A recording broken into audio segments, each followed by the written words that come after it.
आज आंतरराष्ट्रीय व्याघ्र दिनाचा राज्यातील मोठा कार्यक्रम नागपुरात आयोजित करण्यात आलाय।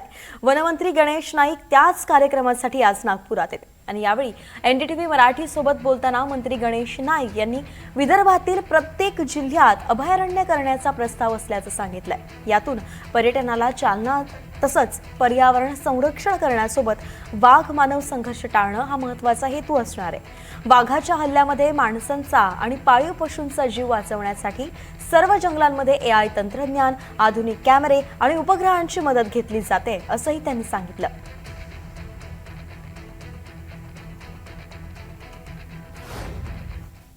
आणि ह्या भविष्यकालामध्ये वनाच्या मध्येच वाघांचं भविष्य आहे आणि भविष्यकालामध्ये वाघांचं जे आता ज्या वेळेला ज्या ठिकाणी वाघाने एखाद्या माणसाला मारल्यानंतर आपण ज्या ठिकाणी वार्ता करतो टायगर प्रोटेक्शन युनिट, तर त्याचा म्हणे यार वाघांचं तुम्ही काळजी करणारच एक तुम्ही टीम तयार करता, आमची टीम वाचवण्याकरता तुम्ही कधी करणार? आणि मी सांगतो प्रत्येक जिल्ह्याला अभयारण्य मोठ्या प्रमाणामध्ये हे भविष्यकाळचं द्योतक ठरणार। आणि मी